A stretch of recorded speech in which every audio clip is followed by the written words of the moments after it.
people, and welcome back to my channel. Welcome back to another video. If you're new, welcome. My name is Christina and I love to film all things mum life, cooking, beauty, nails, all that good stuff. So if you're new, please don't forget to subscribe, like, comment and share, and also turn your post notifications on so whenever I do upload a new video you are notified so you never miss my video. Today's topic, quite an important video. I want to tell you all my issues and my problems. As they were talking about, obviously you've clicked on it because of the title. We are talking about PCOS, which is polycystic ovarian syndrome, and I've been suffering with this for many years now. And I've spoken about it in the past on my social media, especially on my older social media. But I feel like a lot of women don't talk about this condition if they have it. It's like they keep it a secret, and I don't know why. But I wanted to come on here today and just tell you guys my condition, my symptom, what I go through, because not everyone suffers with the same symptoms who have PCOS. Everyone's symptoms are different. So I'm here today to tell you guys what I go through and what my issues are. So I am 31 years old and I have PCOS. I've had it for, I've had it for about 5.5 years. I found out when I had my third child. I don't know if I had it beforehand and I just didn't know. But I found out when I had my third child. I started noticing a lot of different things within my body, and I was like, this is not right. This pain that I'm feeling is not right. And then I had to keep going back and forth to the doctors, and eventually on the 4th time they said, okay, let's book you in for an ultrasound and see what's going on, see if you have endometriosis, see if you have polycystic ovaries, because from what I was telling them, they thought that was that. And I went for an ultrasound and it was right. I do have polycystic ovaries, but not both of my ovaries, only one of my ovaries. So my right ovary is polycystic, and it's my right side ovary that always gives me the issues and the pain that I will be telling you guys in just a second. And so, okay, so, you know, they say that I do have a polycystic ovary, which is the right hand side, fine, whatever. But these pains I've been feeling kept on happening like every single month. For at least a good 5 days I will be suffering with this pain, really bad pain. I will need heat pads. Being intimate with my husband was really painful, so we couldn't. Even just playing with the kids, if they nudge me by accident in my lower abdomen area, especially on the right hand side, I would jump up and scream with pain. Even if I pushed it down, it will hurt. So I was thinking, this is not right. Like, I shouldn't be feeling this pain. Like, why am I keep feeling this pain?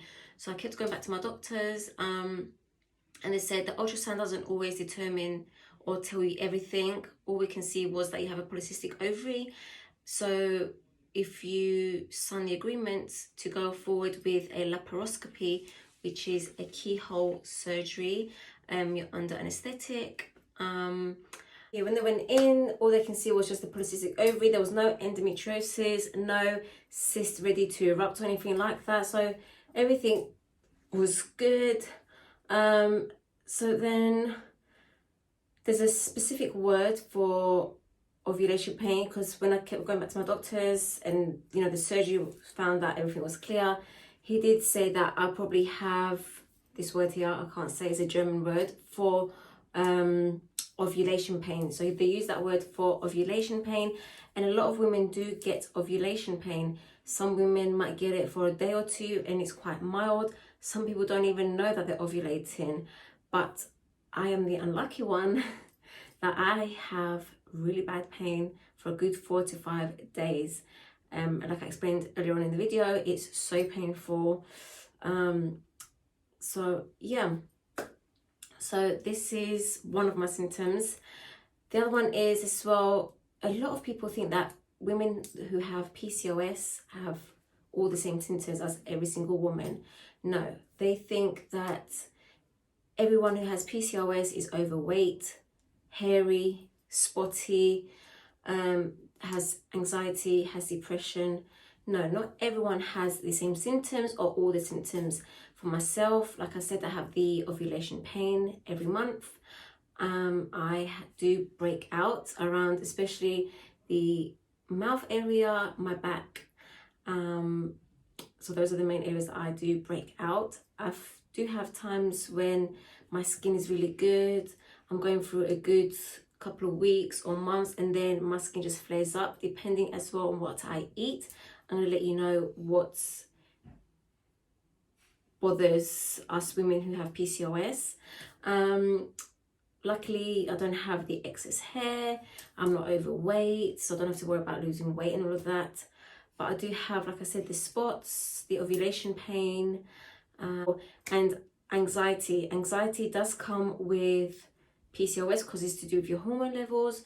So I'm not depressed, because a lot of women do suffer with depression with it, but I do suffer a lot with anxiety and a lot of mood swings. Like, I can be fine one second and the next I can just flip. Loads of things go through my mind as well.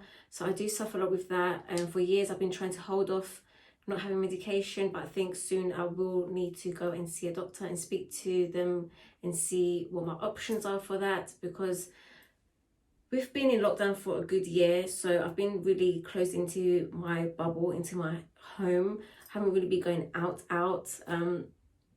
But there are times when I do have to go out and I do feel a bit anxious, and I'm thinking to myself, I've forgotten what it feels like to feel anxious leaving the house before lockdown.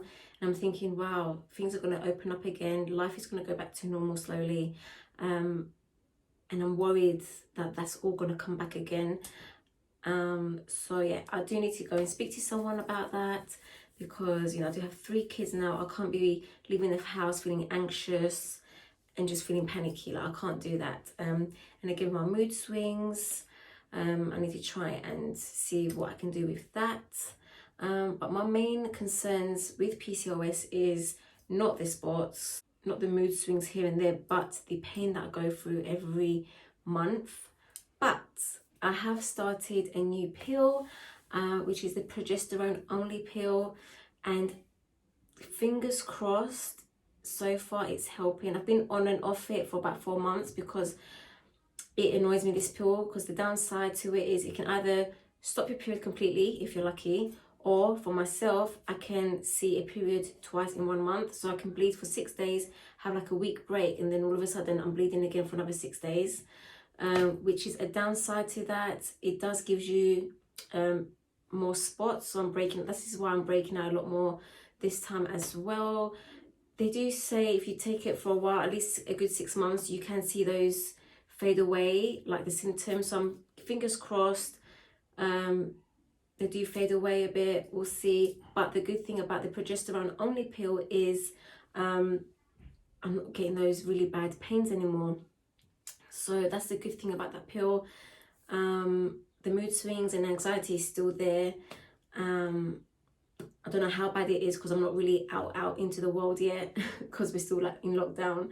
So I don't know how that is with this pill. What else? I'm trying to think of everything to let you guys know how and what I go through. So yeah, and also the other thing is as well, my doctor said, is that I'm quite lucky because I'm very fertile.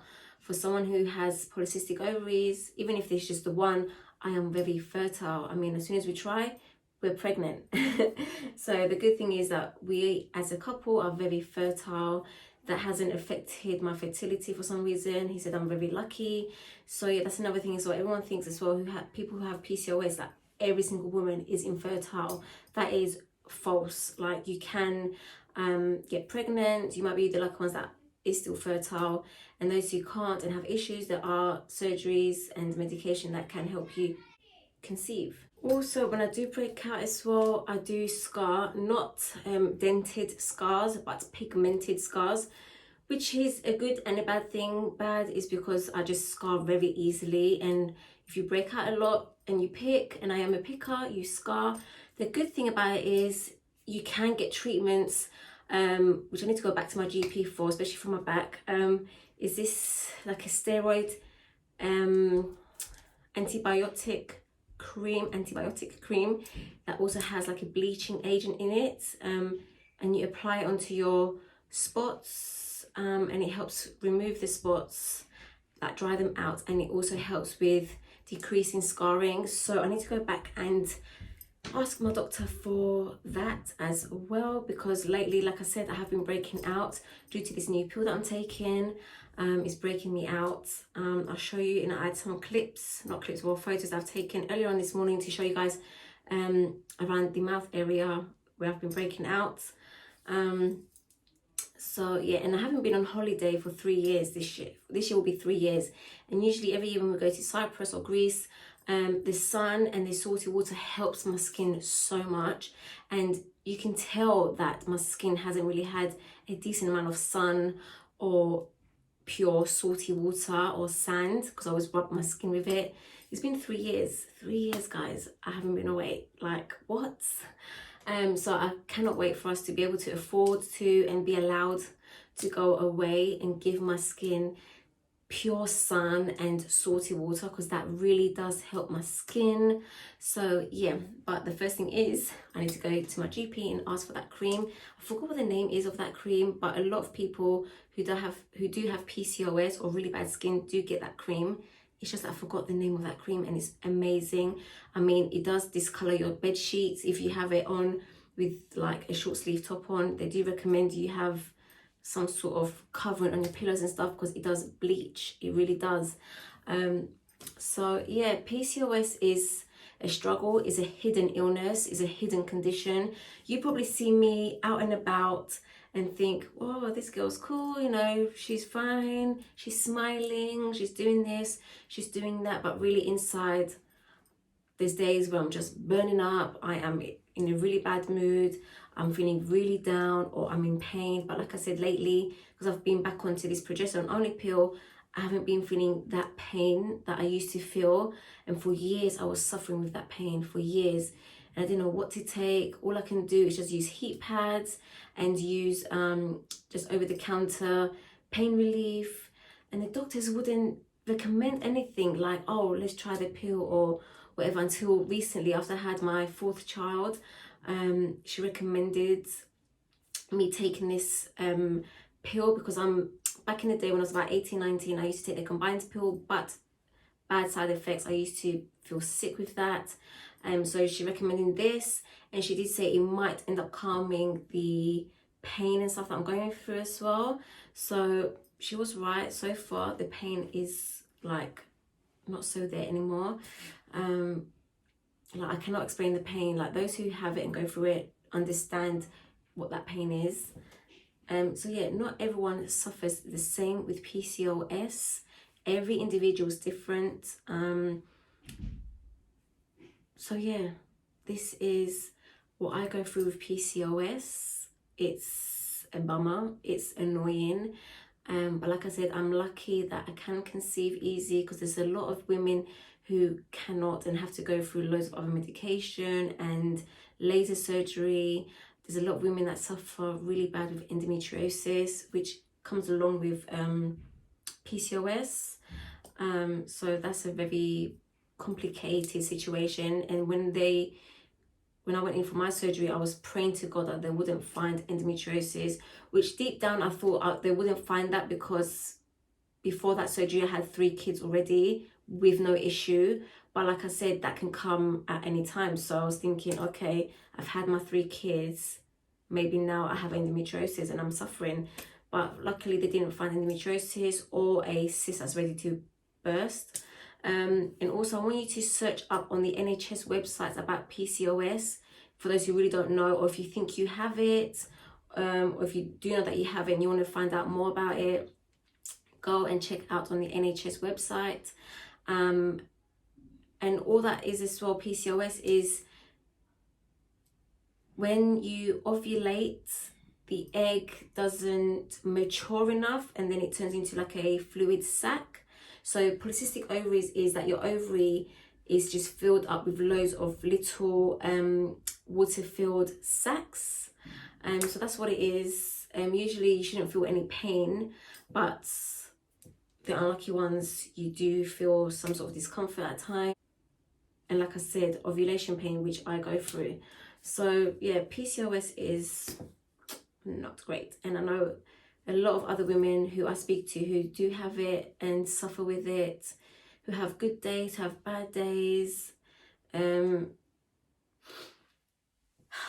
It's just a struggle being a woman. I'm not just saying it because I'm a feminist or, you know, but it is true. Like, being a woman is tough.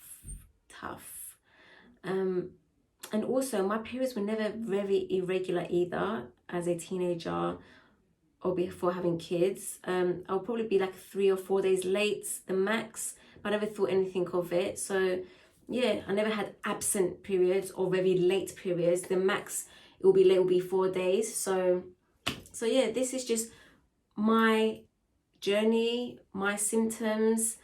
Thankfully, the progesterone only pill is working for me, as in for like pain relief.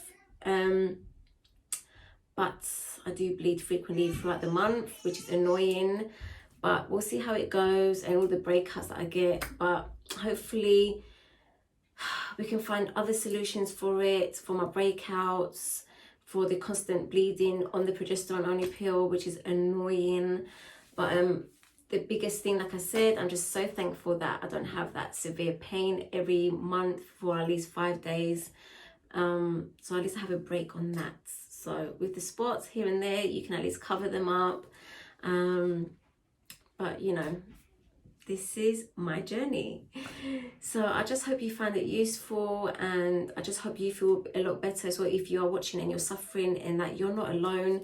So many of us are going through it, and everyone's symptoms, like I said, are just different. And also just keep going back to your doctor. Just keep going back. That's what I've been doing. I didn't just go the once or the twice. I've been there 5-6 times, you know, till I found at least a pill that can kind of decrease my my pain. And also, women who do have PCOS, you have to be very careful with what you eat. Sugars is a killer. Dairy is inflammatory. It inflates your lady parts, like your womb and everything, your uterus, all in there. It just it irritates it. Dairy stuff, sugars, and what else? I will try and leave a picture somewhere here of what you should and shouldn't eat. You can find that online as well on Google. If you just type it up, it gives you what you should eat and should not eat. I'm trying my best to try and do that diet as well, to try and help my symptoms out as well. I think that is everything. Yeah. Oh, and also PCOS, I don't know how many times I've said PCOS, is genetics. It is genetics. Your mom must have had it, your grandmother must have had it, either from your father's side or your mother's side. Usually it's from the mother's side, but it is genetics, sadly it is. So yeah, ask your mom if she's had it, if your grandma's had it, if they, you know, but sadly it is genetics. And I've got 2 daughters, and I'm just praying to God that they don't have to suffer with it. Hopefully they skip that gene. But if they do go through it, hopefully they don't suffer too badly with it. Like myself, even though I've been going through so much pain and stuff in the past, I don't have it as bad as probably other women do, like with infertility, overweight, excess hair, really bad acne. You know, I do count myself a bit lucky in that way. I always try to think positive, and that there is a light like at the end of the tunnel. There is always a solution. There's always something. But the main thing is that you have to keep going back to your GP and just keep nudging them, you know, where it comes to a point where you just have to have surgery, to just go in there and just see if you have to go through surgery once, twice. What can you do? You need to keep going to see what is wrong and what is going on. I was nervous to go through surgery, but I had to because I wanted to see what was going on in there. And luckily nothing serious was wrong. But yeah, so I hope my story, I don't know how long this is going to be. I don't know if I've been blabbing. I'm just really bad at sitting down and explaining things. But I hope that I kind of made sense, and like you understood my journey and my symptoms. And I hope that it's helped you out, whoever's watching. If you're suffering with it, if you have a friend or a sister who's suffering with it, But like I said, make sure you check on like proper websites, like especially NHS websites, to find out your info. So yeah, I hope to see you in another video, and yeah, bye.